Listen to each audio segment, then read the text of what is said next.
오늘 하루도 잘 보내셨나요? 오늘은 여러분들께 속담과 관련된 옛날 이야기 들려드리려고 해요. 그럼 오늘도 제가 재미있게 읽어드릴 테니 제 목소리 들으시면서 달달한 밤 보내시길 바랄게요. 구독과 좋아요, 알람 설정도 꼭 해주실 거죠?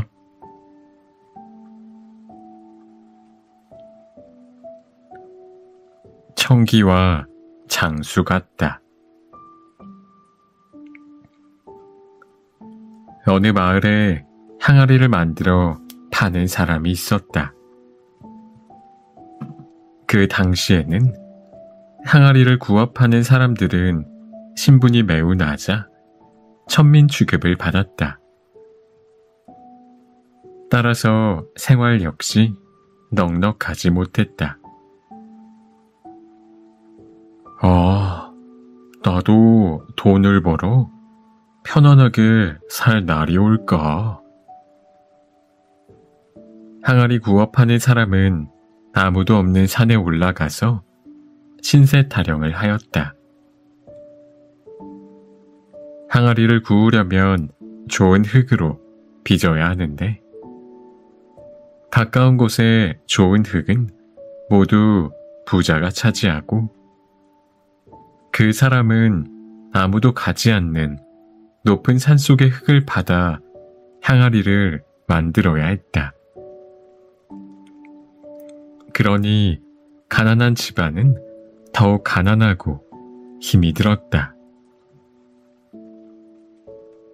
이복의 장서방, 그래 오늘 흙은 좀 괜찮은가?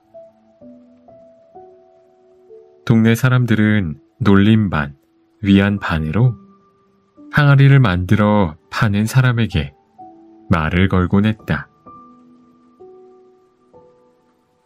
웬걸요, 죽겠다우. 장서방은 동네 사람들이 말을 건네주는 것만으로도 마음이 편했다. 장서방, 항아리 잘 만들게나. 사람들은 흙을 파서 산속으로만 들어가니 장서방을 꽝꽝 장서방이라고 불렀다. 항아리 사시오. 단단한 항아리 사시오. 장서방이 만든 항아리는 단단했다. 좀처럼 깨지지 않았다. 항아리가 깨지지 않으니 웬걸 잘 팔리지도 않았다. 항아리를 팔러 멀리까지 나가야 했다. 장서방이 먼 마을에 항아리를 팔러 갈 때의 일이다. 날씨는 덥고 힘이 들어 항아리를 내려놓고 잠시 쉬고 있었다. 하늘엔 구름 한 점 없는 티 없이 맑은 날이다. 불어오는 산바람은 시원하게 장서방의 얼굴을 씻겨주었다. 이놈의 팔자, 언제면 두 다리 쭉 뻗고 살까? 장서방은 그날따라 신세 타령이 잦았다. 마음대로 날아다니는 산새들이 부러웠다. 하늘에 둥둥 떠다니는 흰 구름이 한가해 보였다. 에라, 한잠 자고 가자. 장서방은 힘이 들기도 하고 산속에 혼자 있으니 잠시 눈을 붙이기로 했다. 이보게, 항아리 팔지 않을 겐가? 잠결에 항아리를 사겠다는 소리가 들렸다. 아니, 뉘시온지. 장서방은 하얀 옷을 입은 노인이 앞에서 있기에 일어나 조심스럽게 물었다. 나는 이 산의 신령이다. 내 한숨 소리가 매우 커서 잠이 깼느니라. 네? 제 한숨 소리 때문에 잠이 깼다고요? 그렇다. 웬 근심이 그리 많아 큰 한숨을 쉬는고. 신령님의 말에 장서방은 땅이 꺼져라 한숨을 쉬더니 이내 지나온 이야기를 했다. 허허, 그리 살아가기 힘들단 말인고. 신령님은 장서방이 애처로웠던지 가까이 다가가 자상하게 물었다. 그러하옵니다. 워낙 먹고 살기가 힘든 세상이라. 장서방은 신령님에게 항아리를 구워 팔면 돈이 얼마 생기고 흙을 어떻게 파와야 질긴 항아리를 구울 수 있으며 팔러 다니다가 항아리를 깨 손해를 본 일을 소상히 말씀드렸다. 어찌하면 저도 돈을 많이 벌어 큰 소리치며 살 수 있을까요? 장서방은 마음속 생각을 모두 털어놓았다. 그래, 내가 가진 재주는 무엇인고? 재주랄 게 있습니까? 그냥 항아리를 단단하게 만드는 것이죠. 장서방의 말에 신령님은 곰곰이 생각하더니 무릎을 탁 쳤다. 옳거니, 너는 이렇게 하면 부자가 되느니라. 신령님은 장서방의 귀를 잡아당겨 소곤거렸다. 흙은 해가 뜨기 전 찬 이슬을 맞는 게 좋고 그 다음 고여있는 빗물은 사흘 동안 흙을 풀어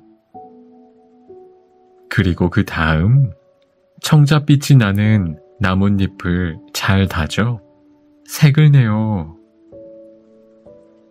신령님은 장서방에게 무언가 속닥거리더니 흙을 털며 일어선 후 다짐을 받아둔다. 그게 청기환이라. 청기환은 돈 많은 사람들이 사서 쓰는 것이고 비싸며 귀중한지라 내가 그것을 만들어 팔면 부자가 될 것이다.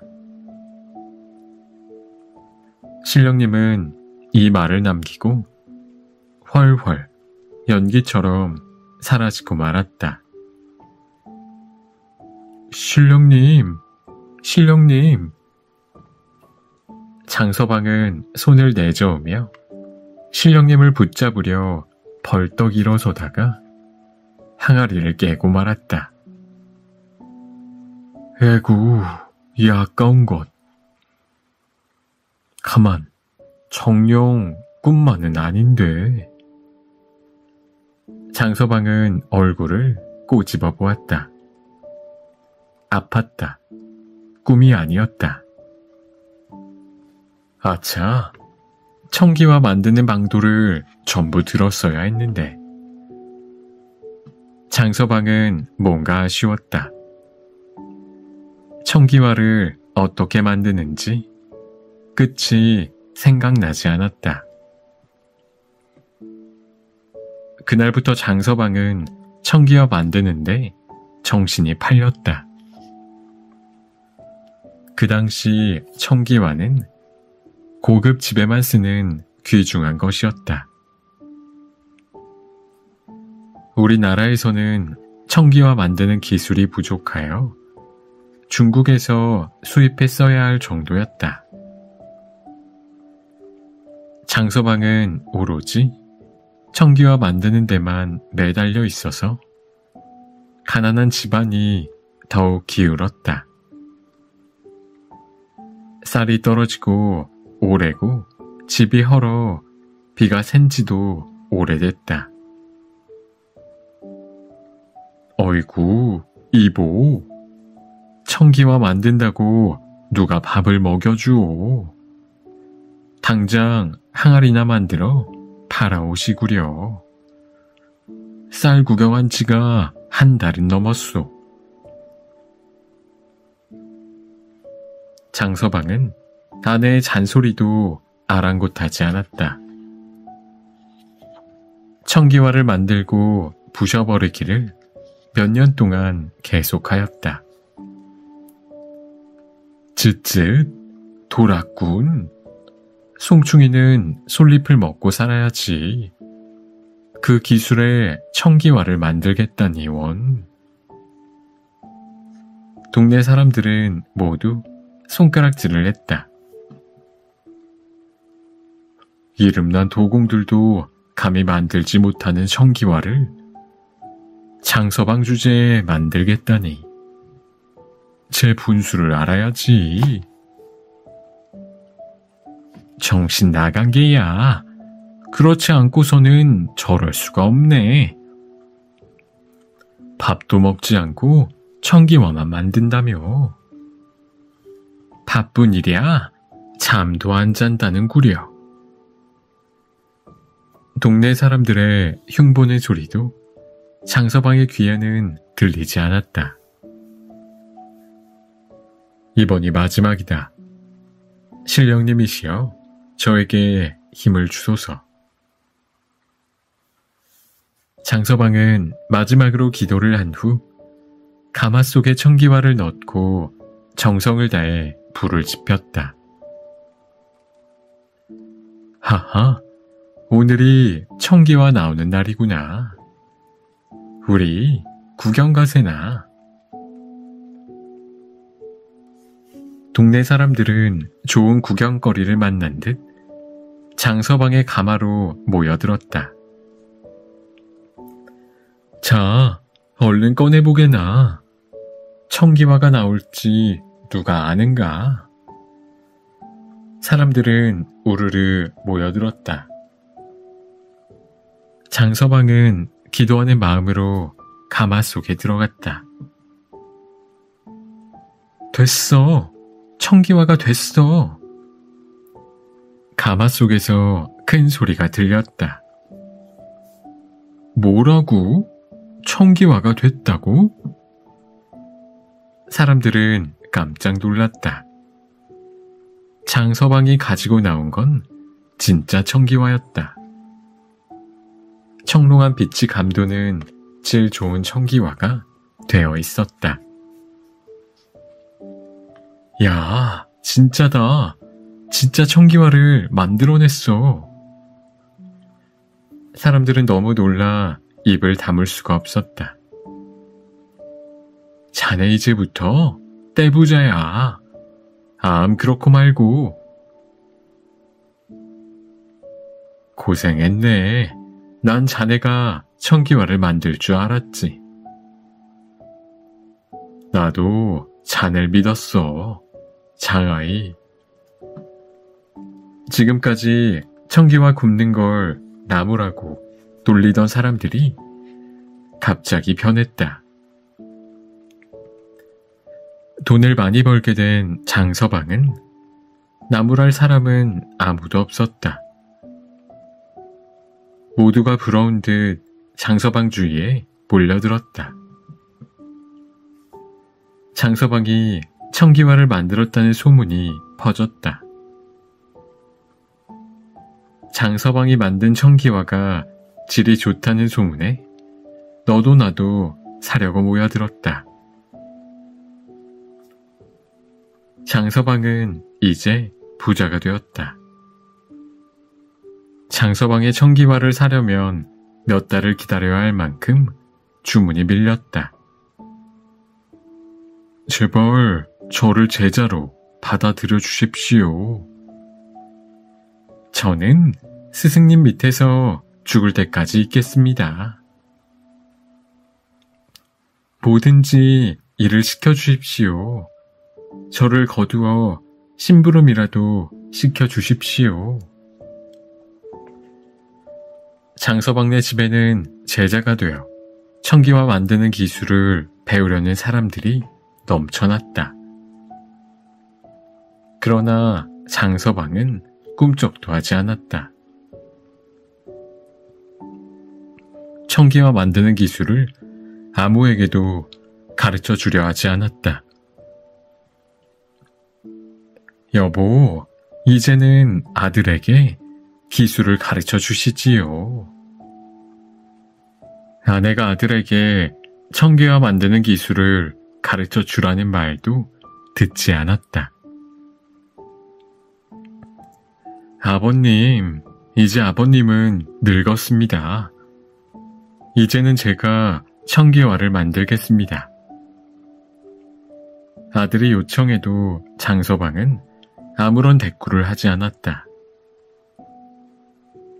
세월이 흘렀다. 장서방이 늙어 죽고 말았다. 청기화 만드는 기술을 아무에게도 가르쳐 주지 않고 죽고 말았다. 그 후 청기화 만드는 기술을 아는 사람은 아무도 없었다.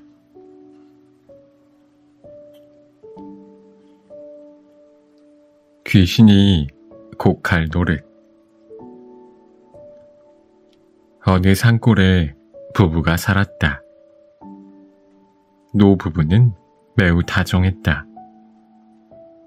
한 번도 언성을 높여 싸워본 적이 없다. 동네 사람들과도 다투는 일이 없었다. 남편은 약초를 캐오고 아내는 남편이 캐온 약초를 썰어서 말렸다.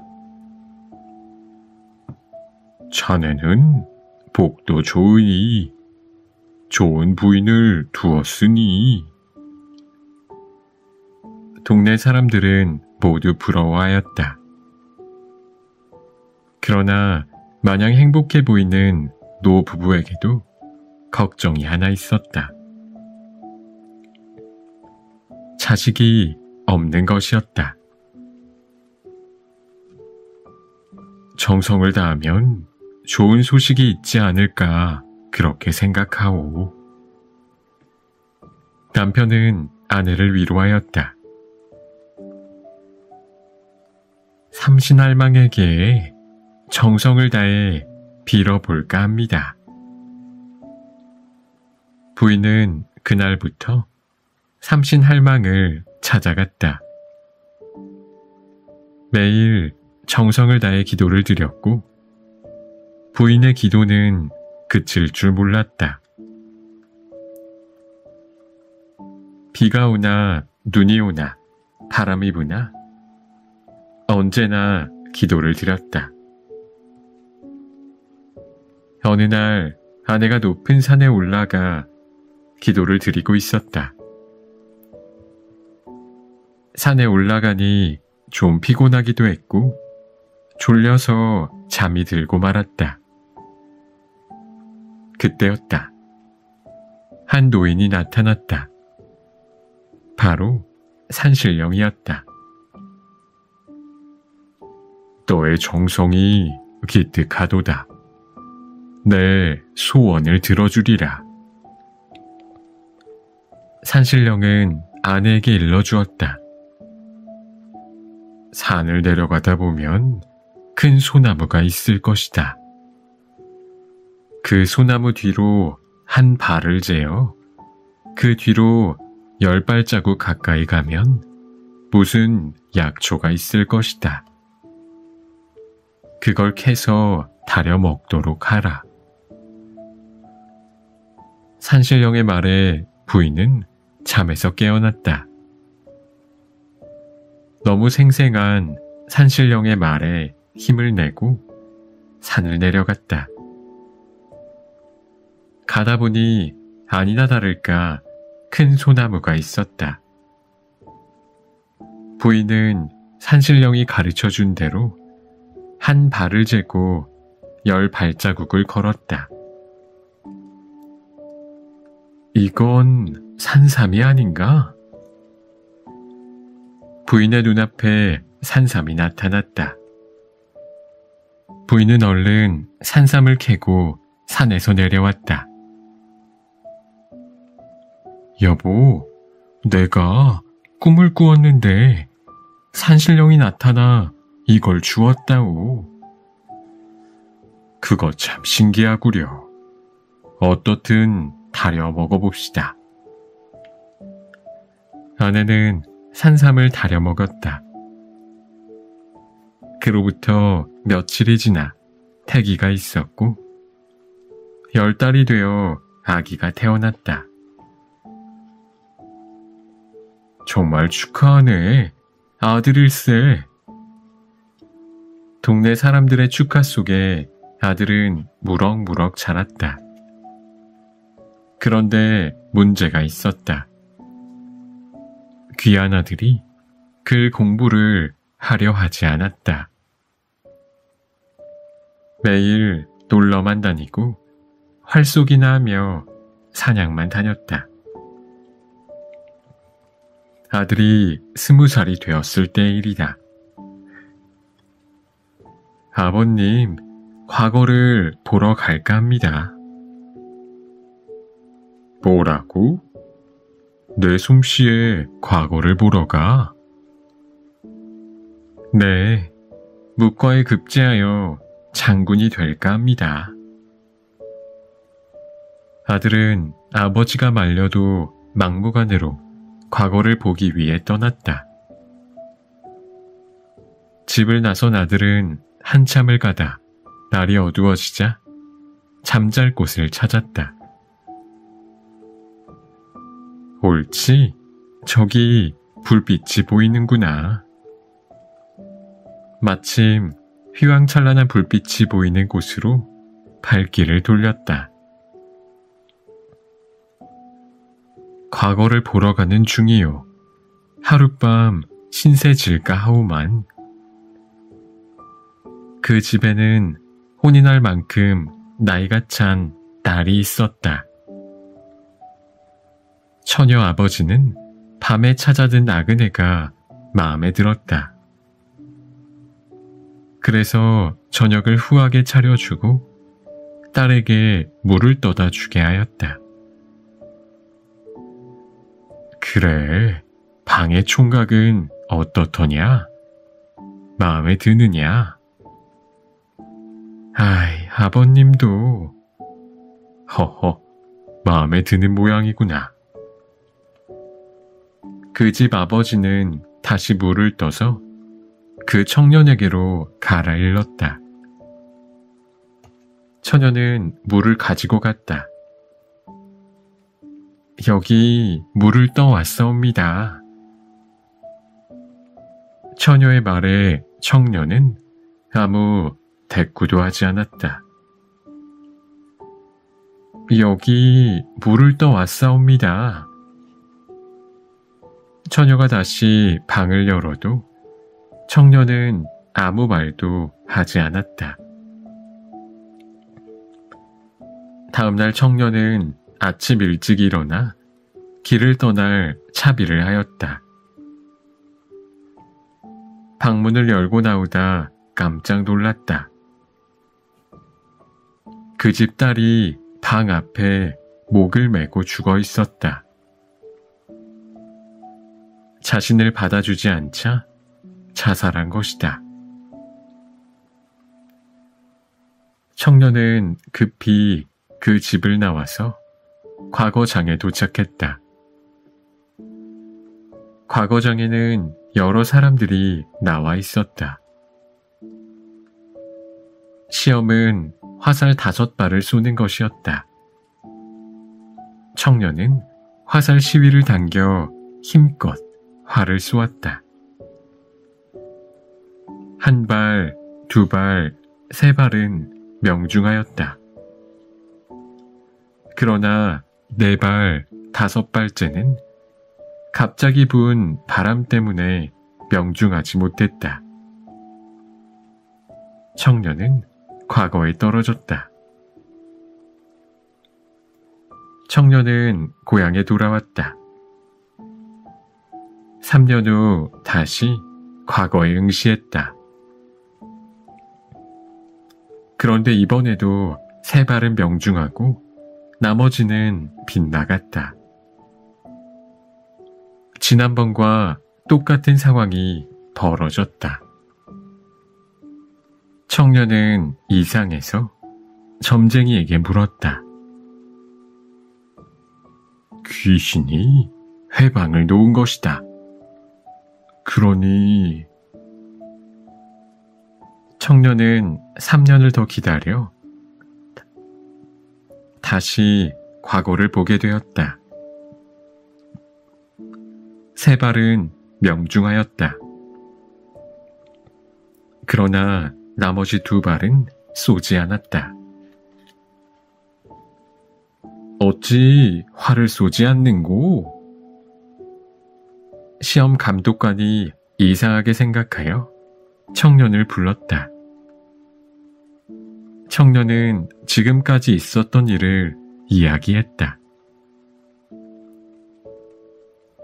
그럼 쏜 화살을 빼다 2발을 다시 쏘거라.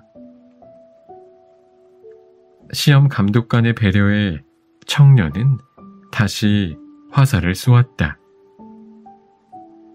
2발이 명중했다. 됐다. 5발이 모두 명중했으니 과거에 합격이로다. 시험 감독관의 이야기가 채 끝나기 전에 하늘에서 이상한 소리가 들렸다. 분하다. 내가 속다니. 귀신이었다. 처녀 귀신이 회방을 놓지 못하게 되자 분해서 우는 소리가 들렸다. 그 소리를 일컬어 귀신이 곡할 노릇이라는 말을 한다. 또한 일어나지 않을 일이 갑자기 생겼을 때도 이런 말을 쓰곤 한다.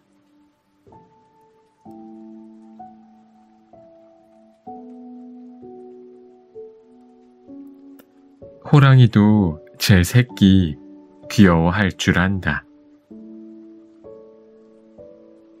호랑이가 담뱃대를 물고 뻐끔뻐끔 담배를 피던 시절에 어느 마을 사람들이 옹기종기 모여 살았다.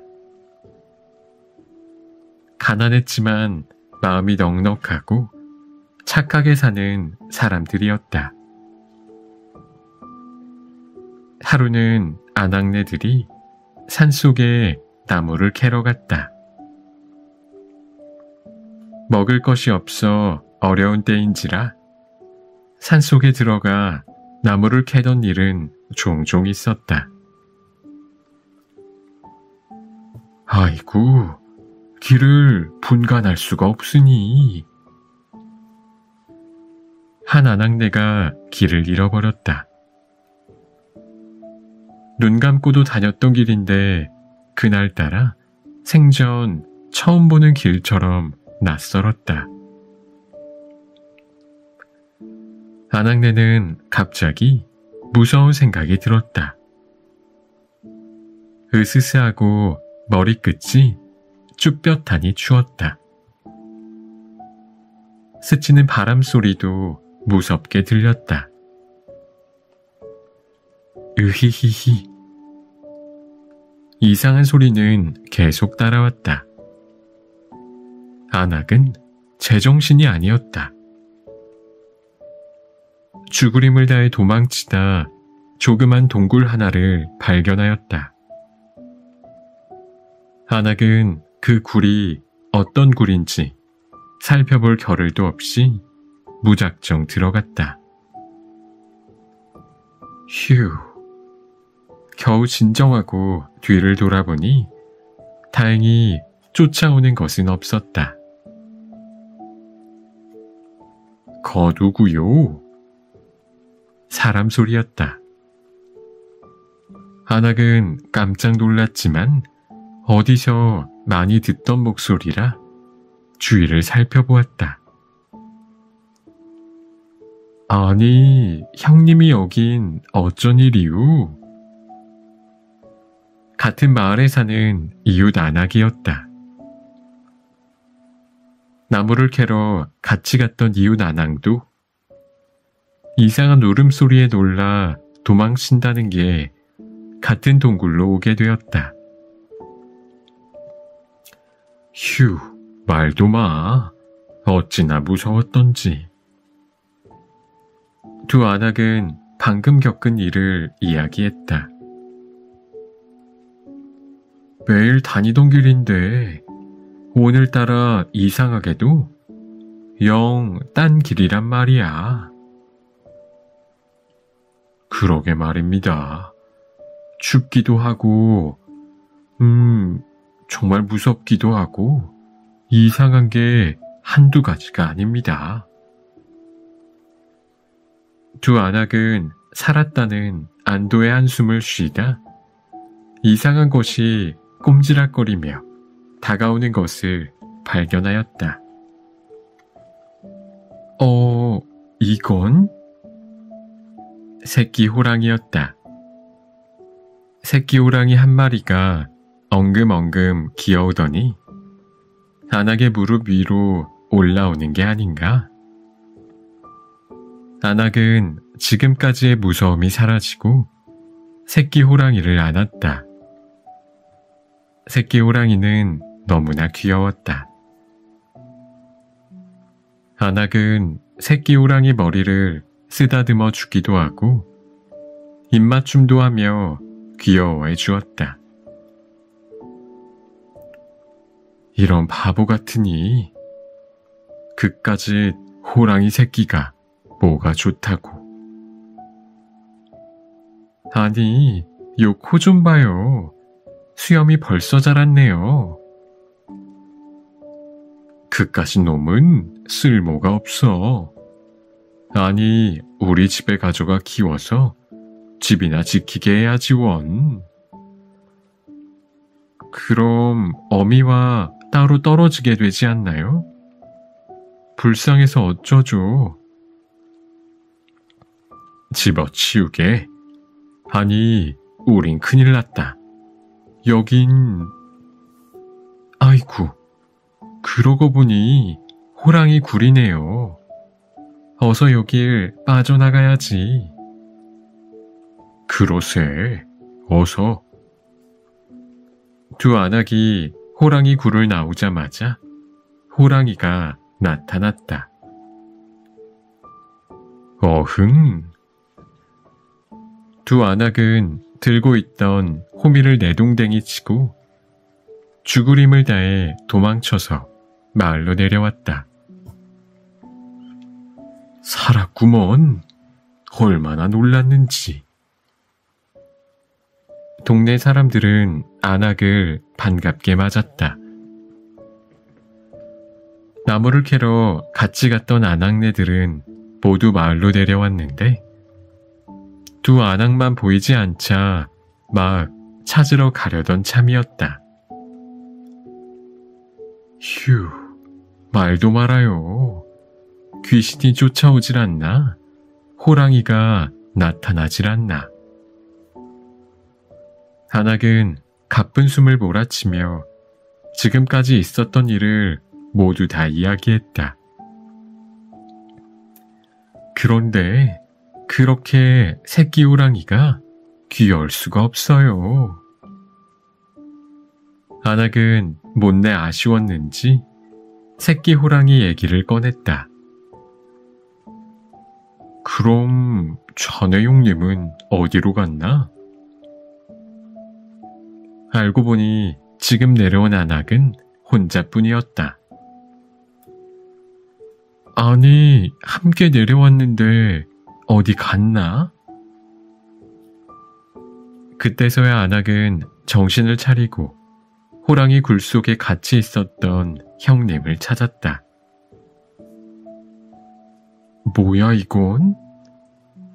안악은 다시 한번 놀랐다. 안악의 바구니에는 싱싱한 나물이 가득 들어 있었다. 이럴 수가.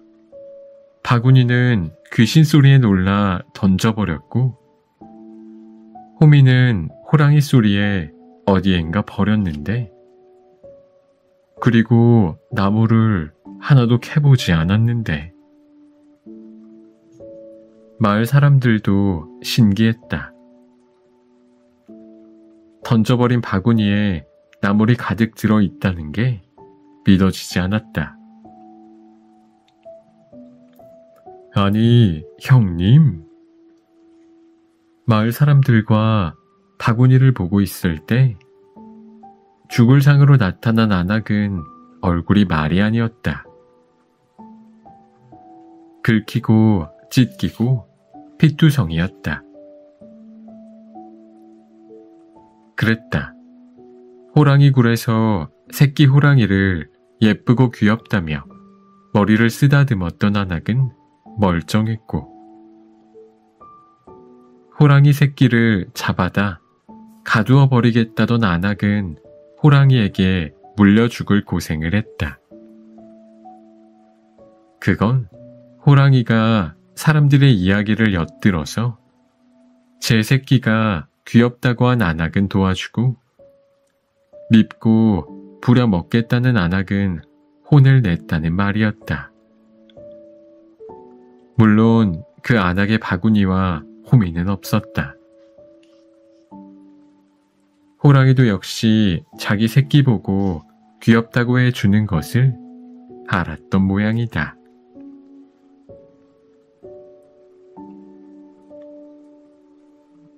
포수집 강아지 범 무서운 줄 모른다. 유명한 포수가 있었다. 맹수들은 그 포수의 이름만 들어도 벌벌 떨었다. 포수의 눈에 들어온 짐승은 피할 길이 없었다. 이를 멀리서 바라보던 짐승들이야 얼마나 두려운 존재였으랴.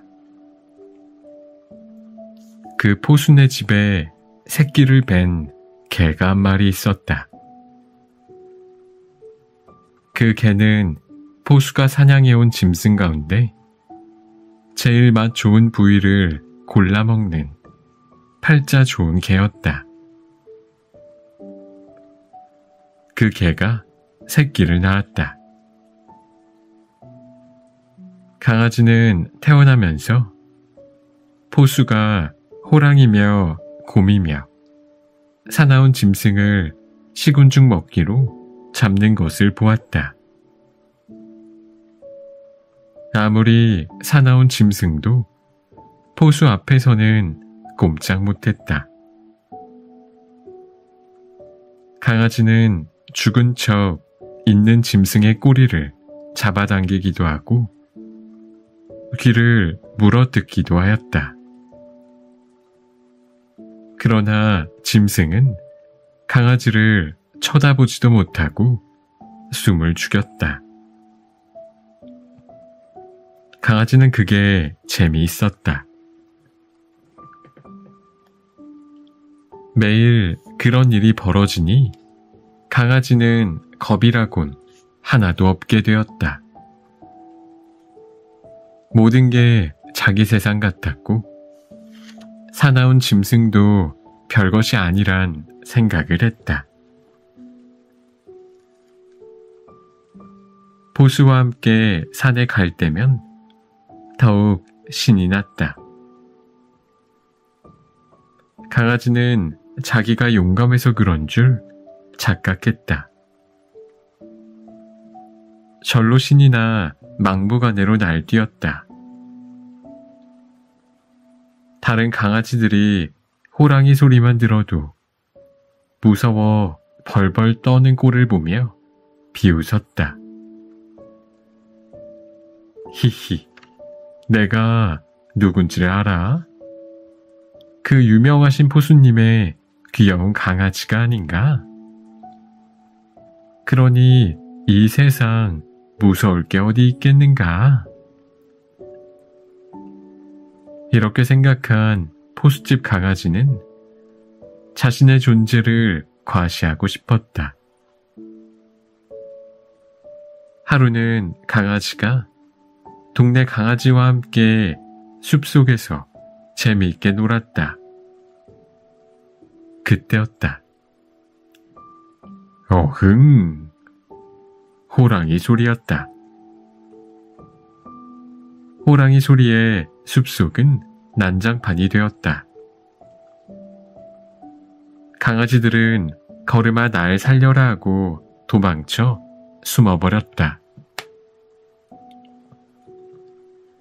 그러나 포수집 강아지는 자신의 존재를 보여줄 좋은 기회라 생각했다.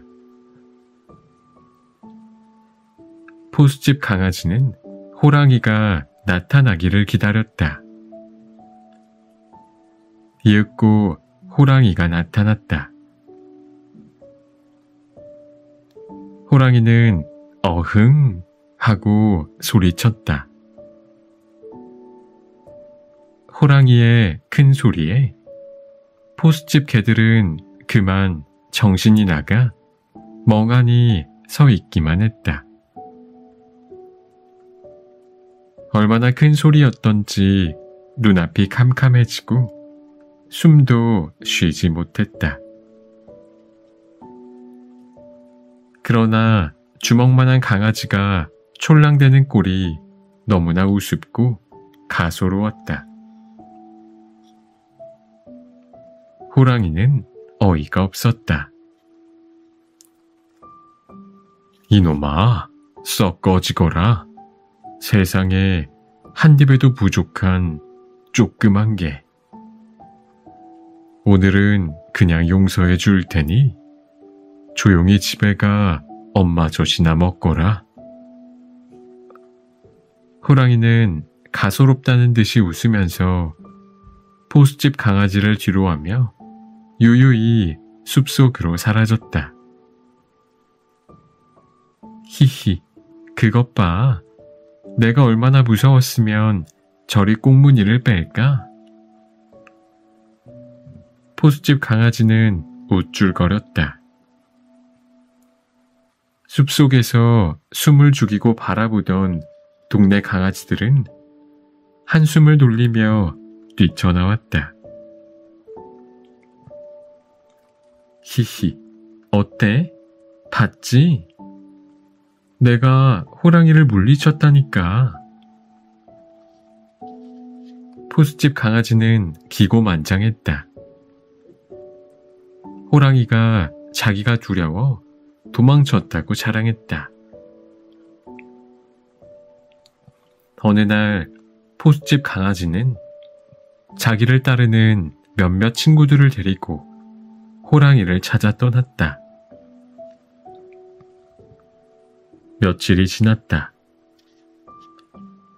여기저기 돌아다니던 강아지는 나무 그늘 밑에서 낮잠을 자고 있는 호랑이를 발견했다. 강아지는 다짜고짜 달려들어 호랑이를 물어뜯었다.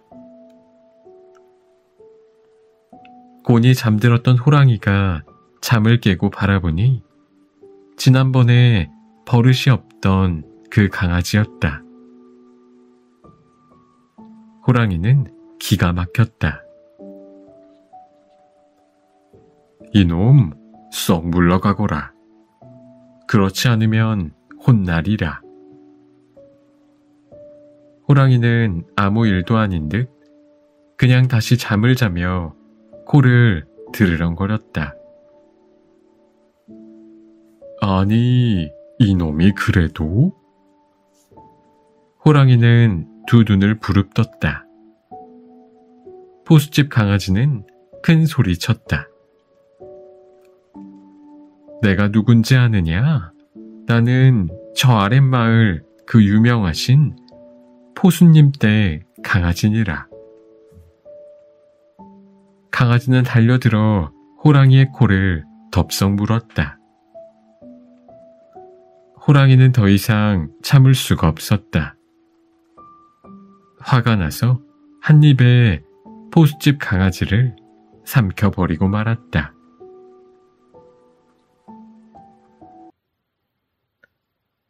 청기와 장수 같다. 어느 마을에 항아리를 만들어 파는 사람이 있었다. 그 당시에는 항아리를 구워 파는 사람들은 신분이 매우 낮아 천민 취급을 받았다.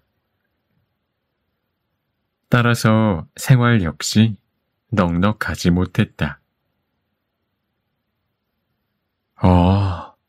나도 돈을 벌어 편안하게 살 날이 올까? 항아리 구워 파는 사람은 아무도 없는 산에 올라가서 신세 타령을 하였다. 항아리를 구우려면 좋은 흙으로 빚어야 하는데 가까운 곳에 좋은 흙은 모두 부자가 차지하고 그 사람은 아무도 가지 않는 높은 산속의 흙을 받아 항아리를 만들어야 했다. 그러니 가난한 집안은 더욱 가난하고 힘이 들었다. 이복의 장서방, 그래 오늘 흙은 좀 괜찮은가? 동네 사람들은 놀림 반, 위안 반으로 항아리를 만들어 파는 사람에게 말을 걸곤 했다. 웬걸요, 죽겠다우. 장서방은 동네 사람들이 말을 건네주는 것만으로도 마음이 편했다. 장서방, 항아리 잘 만들게나. 사람들은 흙을 파서 산속으로만 들어가니 장서방을 꽝꽝 장서방이라고 불렀다. 항아리 사시오. 단단한 항아리 사시오. 장서방이 만든 항아리는 단단했다. 좀처럼 깨지지 않았다. 항아리가 깨지지 않으니 웬걸 잘 팔리지도 않았다. 항아리를 팔러 멀리까지 나가야 했다. 장서방이 먼 마을에 항아리를 팔러 갈 때의 일이다. 날씨는 덥고 힘이 들어 항아리를 내려놓고 잠시 쉬고 있었다. 하늘엔 구름 한 점 없는 티 없이 맑은 날이다. 불어오는 산바람은 시원하게 장서방의 얼굴을 씻겨주었다. 이놈의 팔자, 언제면 두 다리 쭉 뻗고 살까? 장서방은 그날따라 신세 타령이 잦았다. 마음대로 날아다니는 산새들이 부러웠다. 하늘에 둥둥 떠다니는 흰 구름이 한가해 보였다. 에라, 한잠 자고 가자. 장서방은 힘이 들기도 하고 산속에 혼자 있으니 잠시 눈을 붙이기로 했다. 이보게, 항아리 팔지 않을 겐가? 잠결에 항아리를 사겠다는 소리가 들렸다. 아니, 뉘시온지. 장서방은 하얀 옷을 입은 노인이 앞에서 있기에 일어나 조심스럽게 물었다. 나는 이 산의 신령이다. 내 한숨 소리가 매우 커서 잠이 깼느니라. 네? 제 한숨 소리 때문에 잠이 깼다고요? 그렇다. 웬 근심이 그리 많아 큰 한숨을 쉬는고. 신령님의 말에 장서방은 땅이 꺼져라 한숨을 쉬더니 이내 지나온 이야기를 했다. 허허, 그리 살아가기 힘들단 말인고. 신령님은 장서방이 애처로웠던지 가까이 다가가 자상하게 물었다. 그러하옵니다. 워낙 먹고 살기가 힘든 세상이라. 장서방은 신령님에게 항아리를 구워 팔면 돈이 얼마 생기고 흙을 어떻게 파와야 질긴 항아리를 구울 수 있으며 팔러 다니다가 항아리를 깨 손해를 본 일을 소상히 말씀드렸다. 어찌하면 저도 돈을 많이 벌어 큰 소리치며 살 수 있을까요? 장서방은 마음속 생각을 모두 털어놓았다. 그래, 내가 가진 재주는 무엇인고? 재주랄 게 있습니까? 그냥 항아리를 단단하게 만드는 것이죠. 장서방의 말에 신령님은 곰곰이 생각하더니 무릎을 탁 쳤다. 옳거니, 너는 이렇게 하면 부자가 되느니라. 신령님은 장서방의 귀를 잡아당겨 소곤거렸다. 흙은 해가 뜨기 전 찬 이슬을 맞는 게 좋고 그 다음 고여있는 빗물은 사흘 동안 흙을 풀어 그리고 그 다음 청자빛이 나는 나뭇잎을 잘 다져 색을 내어. 신령님은 장서방에게 무언가 속닥거리더니 흙을 털며 일어선 후 다짐을 받아둔다. 그게 청기환이라. 청기환은 돈 많은 사람들이 사서 쓰는 것이고 비싸며 귀중한지라 내가 그것을 만들어 팔면 부자가 될 것이다.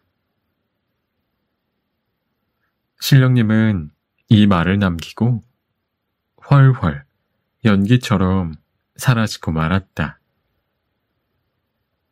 신령님, 신령님. 장서방은 손을 내저으며 신령님을 붙잡으려 벌떡 일어서다가 항아리를 깨고 말았다. 에구, 이 아까운 것. 가만, 정녕 꿈만은 아닌데. 장서방은 얼굴을 꼬집어 보았다. 아팠다. 꿈이 아니었다.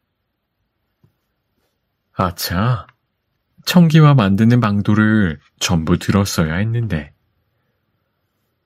장서방은 뭔가 아쉬웠다. 청기화를 어떻게 만드는지 끝이 생각나지 않았다. 그날부터 장서방은 청기화 만드는데 정신이 팔렸다. 그 당시 청기화는 고급 집에만 쓰는 귀중한 것이었다. 우리나라에서는 청기화 만드는 기술이 부족하여 중국에서 수입해 써야 할 정도였다. 장서방은 오로지 청기화 만드는 데만 매달려 있어서 가난한 집안이 더욱 기울었다. 쌀이 떨어지고 오래고 집이 헐어 비가 샌 지도 오래됐다. 어이구, 이보. 청기화 만든다고 누가 밥을 먹여주오. 당장 항아리나 만들어 팔아오시구려. 쌀 구경한 지가 한 달은 넘었소. 장서방은 아내의 잔소리도 아랑곳하지 않았다. 청기화를 만들고 부셔버리기를 몇 년 동안 계속하였다. 쯧쯧, 돌았군. 송충이는 솔잎을 먹고 살아야지. 그 기술에 청기화를 만들겠다니 원. 동네 사람들은 모두 손가락질을 했다. 이름난 도공들도 감히 만들지 못하는 청기화를 장서방 주제에 만들겠다니. 제 분수를 알아야지. 정신 나간 게야. 그렇지 않고서는 저럴 수가 없네. 밥도 먹지 않고 청기화만 만든다며. 바쁜 일이야. 잠도 안 잔다는 구려. 동네 사람들의 흉보는 소리도 장서방의 귀에는 들리지 않았다. 이번이 마지막이다. 신령님이시여, 저에게 힘을 주소서. 장서방은 마지막으로 기도를 한 후 가마 속에 청기화를 넣고 정성을 다해 불을 지폈다. 하하, 오늘이 청기화 나오는 날이구나. 우리 구경 가세나. 동네 사람들은 좋은 구경거리를 만난 듯 장서방의 가마로 모여들었다. 자, 얼른 꺼내보게나. 청기화가 나올지 누가 아는가? 사람들은 우르르 모여들었다. 장서방은 기도하는 마음으로 가마 속에 들어갔다. 됐어. 청기화가 됐어. 가마 속에서 큰 소리가 들렸다. 뭐라고? 청기화가 됐다고? 사람들은 깜짝 놀랐다. 장서방이 가지고 나온 건 진짜 청기화였다. 청롱한 빛이 감도는 제일 좋은 청기화가 되어 있었다. 야, 진짜다. 진짜 청기화를 만들어냈어. 사람들은 너무 놀라 입을 다물 수가 없었다. 자네 이제부터 떼부자야. 암 그렇고 말고. 고생했네. 난 자네가 청기화를 만들 줄 알았지. 나도 자네를 믿었어. 장아이. 지금까지 청기화 굽는 걸 나무라고 놀리던 사람들이 갑자기 변했다. 돈을 많이 벌게 된 장서방은 나무랄 사람은 아무도 없었다. 모두가 부러운 듯 장서방 주위에 몰려들었다. 장서방이 청기화를 만들었다는 소문이 퍼졌다. 장서방이 만든 청기화가 질이 좋다는 소문에 너도 나도 사려고 모여들었다. 장서방은 이제 부자가 되었다. 장서방의 청기화를 사려면 몇 달을 기다려야 할 만큼 주문이 밀렸다. 제발 저를 제자로 받아들여 주십시오. 저는 스승님 밑에서 죽을 때까지 있겠습니다. 뭐든지 일을 시켜주십시오. 저를 거두어 심부름이라도 시켜주십시오. 장서방네 집에는 제자가 되어 청기화 만드는 기술을 배우려는 사람들이 넘쳐났다. 그러나 장서방은 꿈쩍도 하지 않았다. 청기화 만드는 기술을 아무에게도 가르쳐 주려 하지 않았다. 여보, 이제는 아들에게 기술을 가르쳐 주시지요. 아내가 아들에게 청기화 만드는 기술을 가르쳐 주라는 말도 듣지 않았다. 아버님, 이제 아버님은 늙었습니다. 이제는 제가 청기화를 만들겠습니다. 아들의 요청에도 장서방은 아무런 대꾸를 하지 않았다. 세월이 흘렀다. 장서방이 늙어 죽고 말았다. 청기화 만드는 기술을 아무에게도 가르쳐 주지 않고 죽고 말았다. 그 후 청기화 만드는 기술을 아는 사람은 아무도 없었다.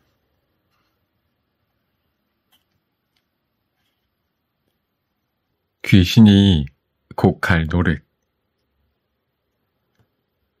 어느 산골에 부부가 살았다. 노 부부는 매우 다정했다. 한 번도 언성을 높여 싸워본 적이 없다. 동네 사람들과도 다투는 일이 없었다. 남편은 약초를 캐오고 아내는 남편이 캐온 약초를 썰어서 말렸다. 자네는 복도 좋으니 좋은 부인을 두었으니. 동네 사람들은 모두 부러워하였다. 그러나 마냥 행복해 보이는 노 부부에게도 걱정이 하나 있었다. 자식이 없는 것이었다. 정성을 다하면 좋은 소식이 있지 않을까 그렇게 생각하오. 남편은 아내를 위로하였다. 삼신할망에게 정성을 다해 빌어볼까 합니다. 부인은 그날부터 삼신할망을 찾아갔다. 매일 정성을 다해 기도를 드렸고 부인의 기도는 그칠 줄 몰랐다. 비가 오나 눈이 오나 바람이 부나 언제나 기도를 드렸다. 어느 날 아내가 높은 산에 올라가 기도를 드리고 있었다. 산에 올라가니 좀 피곤하기도 했고 졸려서 잠이 들고 말았다. 그때였다. 한 노인이 나타났다. 바로 산신령이었다. 너의 정성이 기특하도다. 내 소원을 들어주리라. 산신령은 아내에게 일러주었다. 산을 내려가다 보면 큰 소나무가 있을 것이다. 그 소나무 뒤로 한 발을 재어 그 뒤로 10발자국 가까이 가면 무슨 약초가 있을 것이다. 그걸 캐서 다려 먹도록 하라. 산신령의 말에 부인은 잠에서 깨어났다. 너무 생생한 산신령의 말에 힘을 내고 산을 내려갔다. 가다 보니 아니나 다를까 큰 소나무가 있었다. 부인은 산신령이 가르쳐준 대로 한 발을 재고 10발자국을 걸었다. 이건 산삼이 아닌가? 부인의 눈앞에 산삼이 나타났다. 부인은 얼른 산삼을 캐고 산에서 내려왔다. 여보, 내가 꿈을 꾸었는데 산신령이 나타나 이걸 주었다오. 그거 참 신기하구려. 어떻든 다려 먹어봅시다. 아내는 산삼을 다려 먹었다. 그로부터 며칠이 지나 태기가 있었고 10달이 되어 아기가 태어났다. 정말 축하하네. 아들일세. 동네 사람들의 축하 속에 아들은 무럭무럭 자랐다. 그런데 문제가 있었다. 귀한 아들이 글 공부를 하려 하지 않았다. 매일 놀러만 다니고 활쏘기나 하며 사냥만 다녔다. 아들이 20살이 되었을 때의 일이다. 아버님, 과거를 보러 갈까 합니다. 뭐라고? 내 솜씨에 과거를 보러 가? 네, 묵과에 급제하여 장군이 될까 합니다. 아들은 아버지가 말려도 막무가내로 과거를 보기 위해 떠났다. 집을 나선 아들은 한참을 가다 날이 어두워지자 잠잘 곳을 찾았다. 옳지, 저기 불빛이 보이는구나. 마침 휘황찬란한 불빛이 보이는 곳으로 발길을 돌렸다. 과거를 보러 가는 중이요. 하룻밤 신세 질까 하오만. 그 집에는 혼이 날 만큼 나이가 찬 딸이 있었다. 처녀 아버지는 밤에 찾아든 나그네가 마음에 들었다. 그래서 저녁을 후하게 차려주고 딸에게 물을 떠다 주게 하였다. 그래, 방의 총각은 어떻더냐? 마음에 드느냐?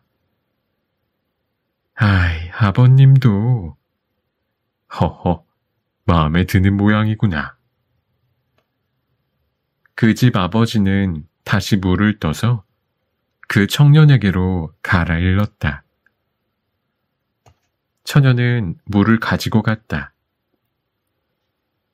여기 물을 떠왔사옵니다. 처녀의 말에 청년은 아무 대꾸도 하지 않았다. 여기 물을 떠왔사옵니다. 처녀가 다시 방을 열어도 청년은 아무 말도 하지 않았다. 다음날 청년은 아침 일찍 일어나 길을 떠날 차비를 하였다. 방문을 열고 나오다 깜짝 놀랐다.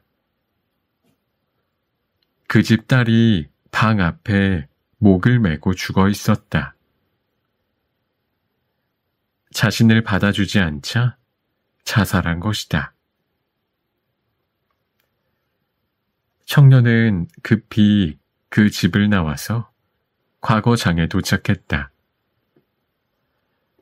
과거장에는 여러 사람들이 나와 있었다. 시험은 화살 5발을 쏘는 것이었다. 청년은 화살 시위를 당겨 힘껏 활을 쏘았다. 1발, 2발, 3발은 명중하였다. 그러나 4발, 5발째는 갑자기 부은 바람 때문에 명중하지 못했다. 청년은 과거에 떨어졌다. 청년은 고향에 돌아왔다. 3년 후 다시 과거에 응시했다. 그런데 이번에도 세 발은 명중하고 나머지는 빗나갔다. 지난번과 똑같은 상황이 벌어졌다. 청년은 이상해서 점쟁이에게 물었다. 귀신이 회방을 놓은 것이다. 그러니 청년은 3년을 더 기다려 다시 과거를 보게 되었다. 세 발은 명중하였다. 그러나 나머지 두 발은 쏘지 않았다.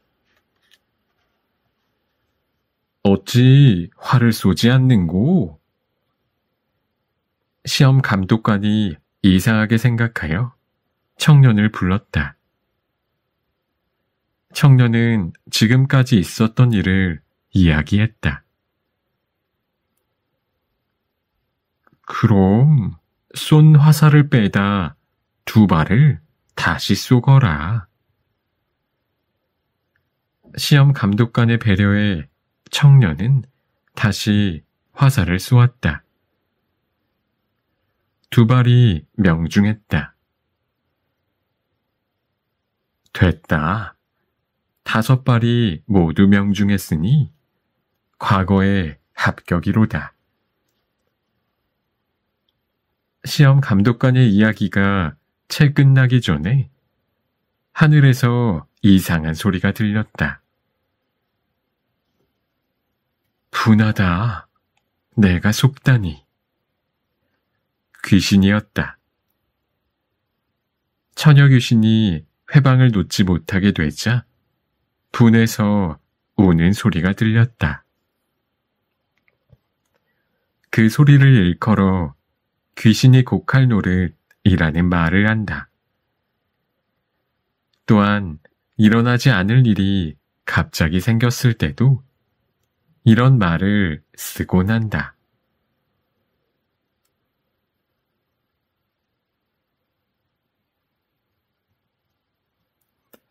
호랑이도 제 새끼 귀여워할 줄 안다. 호랑이가 담뱃대를 물고 뻐끔뻐끔 담배를 피던 시절에 어느 마을 사람들이 옹기종기 모여 살았다. 가난했지만 마음이 넉넉하고 착하게 사는 사람들이었다. 하루는 아낙네들이 산속에 나무를 캐러 갔다. 먹을 것이 없어 어려운 때인지라 산속에 들어가 나무를 캐던 일은 종종 있었다. 아이고, 길을 분간할 수가 없으니. 한 아낙네가 길을 잃어버렸다. 눈 감고도 다녔던 길인데 그날따라 생전 처음 보는 길처럼 낯설었다. 아낙네는 갑자기 무서운 생각이 들었다. 으스스하고 머리끝이 쭈뼛하니 추웠다. 스치는 바람 소리도 무섭게 들렸다. 으히히히. 이상한 소리는 계속 따라왔다. 아낙은 제정신이 아니었다. 죽으림을 다해 도망치다 조그만 동굴 하나를 발견하였다. 아낙은 그 굴이 어떤 굴인지 살펴볼 겨를도 없이 무작정 들어갔다. 휴. 겨우 진정하고 뒤를 돌아보니 다행히 쫓아오는 것은 없었다. 거두구요. 사람 소리였다. 아낙은 깜짝 놀랐지만 어디서 많이 듣던 목소리라 주위를 살펴보았다. 아니, 형님이 여긴 어쩐 일이유? 같은 마을에 사는 이웃 안악이었다. 나무를 캐러 같이 갔던 이웃 안악도 이상한 울음소리에 놀라 도망친다는 게 같은 동굴로 오게 되었다. 휴, 말도 마. 어찌나 무서웠던지. 두 안악은 방금 겪은 일을 이야기했다.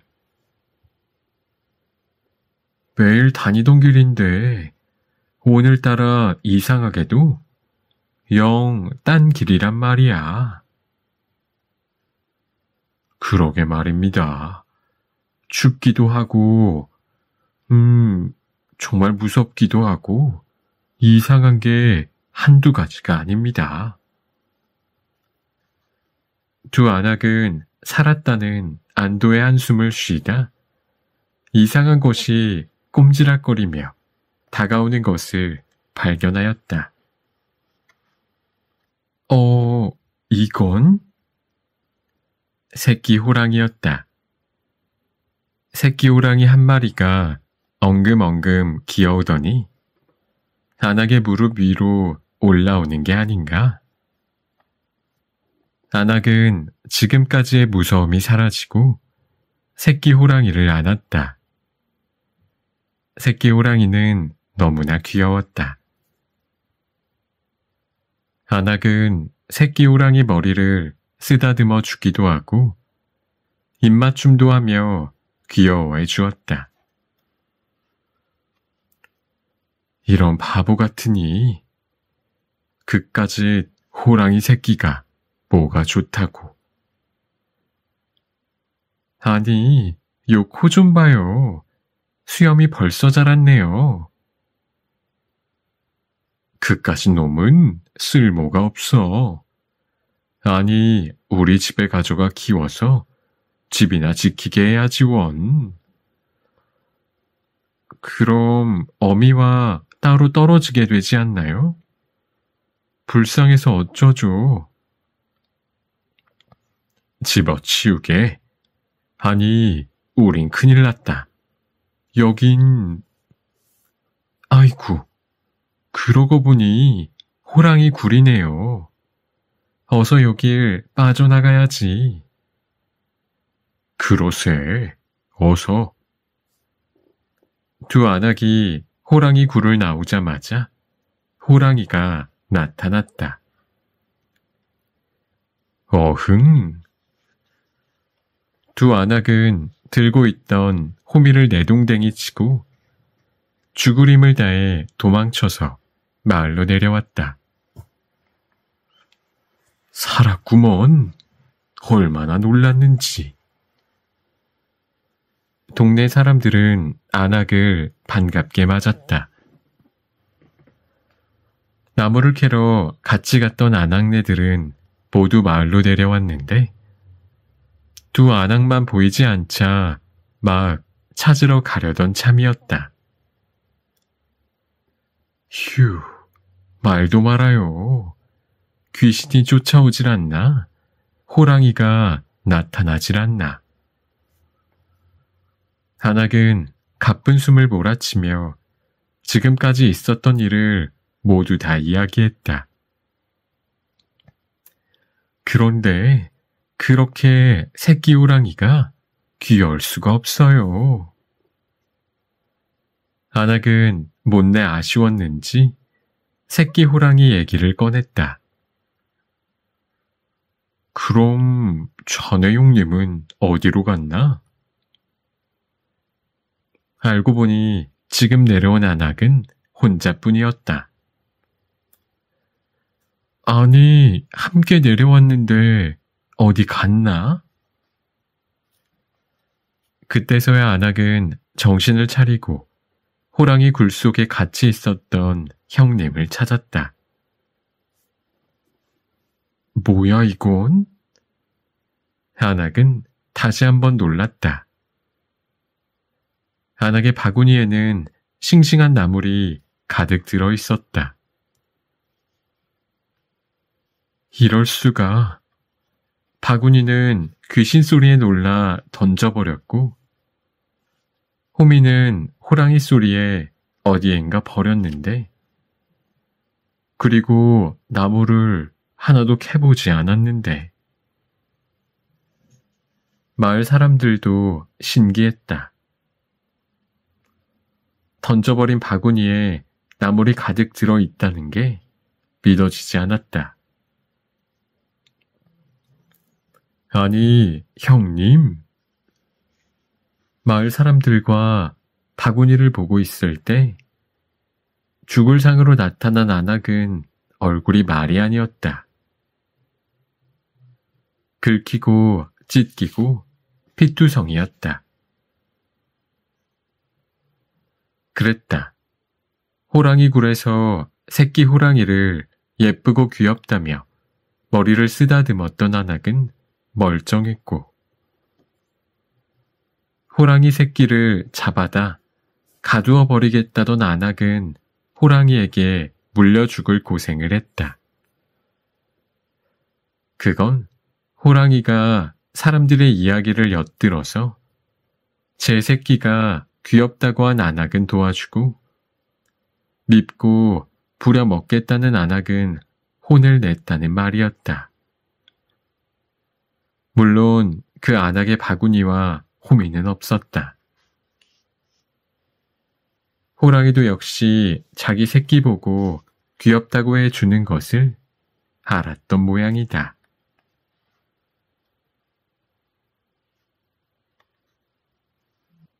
포수집 강아지 범 무서운 줄 모른다.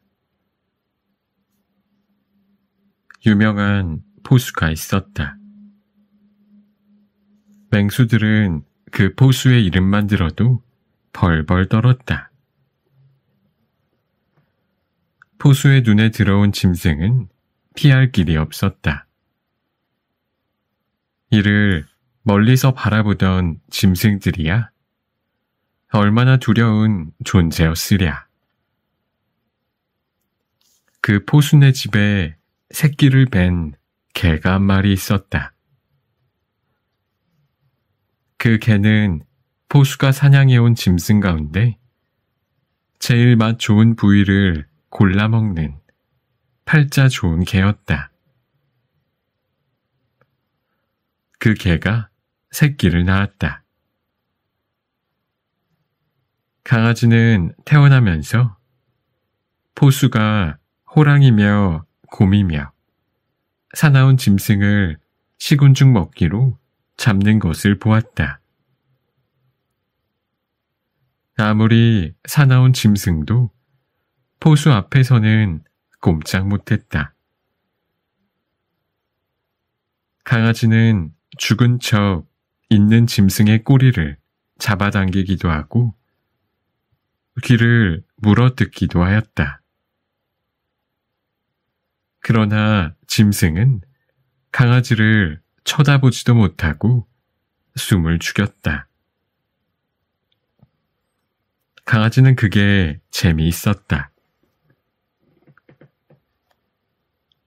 매일 그런 일이 벌어지니 강아지는 겁이라곤 하나도 없게 되었다.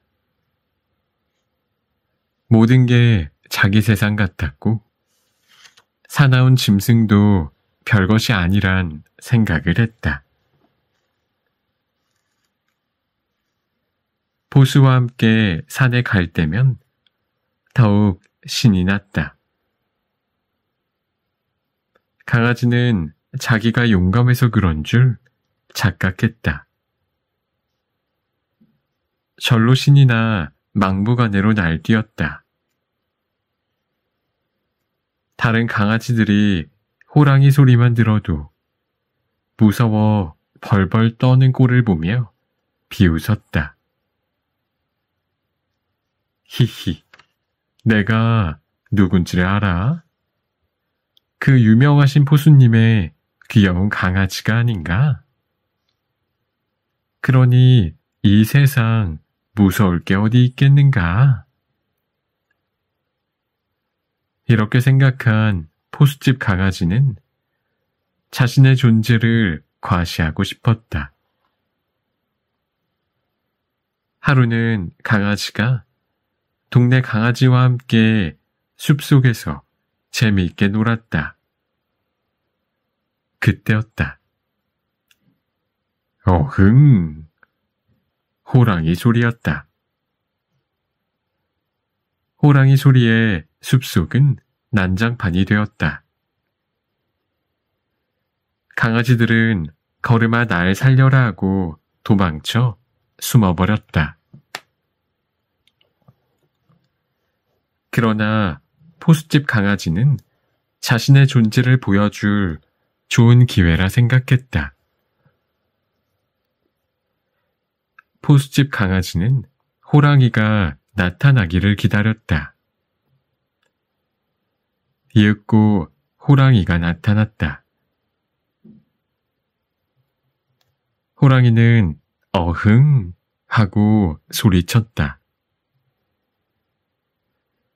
호랑이의 큰 소리에 포수집 개들은 그만 정신이 나가 멍하니 서 있기만 했다.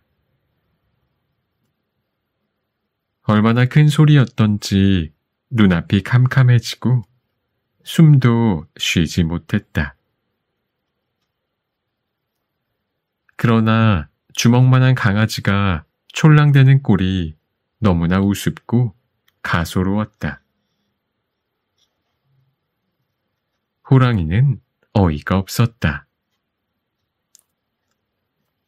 이놈아, 썩 꺼지거라. 세상에 한 입에도 부족한 조그만 게. 오늘은 그냥 용서해 줄 테니 조용히 집에 가 엄마 젖이나 먹거라. 호랑이는 가소롭다는 듯이 웃으면서 포수집 강아지를 뒤로하며 유유히 숲속으로 사라졌다. 히히, 그것 봐. 내가 얼마나 무서웠으면 저리 꽁무니를 뺄까? 포수집 강아지는 우쭐거렸다. 숲속에서 숨을 죽이고 바라보던 동네 강아지들은 한숨을 돌리며 뛰쳐나왔다. 히히, 어때? 봤지? 내가 호랑이를 물리쳤다니까. 포수집 강아지는 기고만장했다. 호랑이가 자기가 두려워 도망쳤다고 자랑했다. 어느 날 포수집 강아지는 자기를 따르는 몇몇 친구들을 데리고 호랑이를 찾아 떠났다. 며칠이 지났다. 여기저기 돌아다니던 강아지는 나무 그늘 밑에서 낮잠을 자고 있는 호랑이를 발견했다. 강아지는 다짜고짜 달려들어 호랑이를 물어뜯었다. 곤히 잠들었던 호랑이가 잠을 깨고 바라보니 지난번에 버릇이 없던 그 강아지였다. 호랑이는 기가 막혔다. 이놈, 썩 물러가거라. 그렇지 않으면 혼나리라. 호랑이는 아무 일도 아닌 듯 그냥 다시 잠을 자며 코를 드르렁거렸다. 아니, 이놈이 그래도? 호랑이는 두 눈을 부릅떴다. 포수집 강아지는 큰 소리 쳤다. 내가 누군지 아느냐? 나는 저 아랫마을 그 유명하신 포수님 댁 강아지니라. 강아지는 달려들어 호랑이의 코를 덥석 물었다. 호랑이는 더 이상 참을 수가 없었다. 화가 나서 한 입에 포수집 강아지를 삼켜버리고 말았다.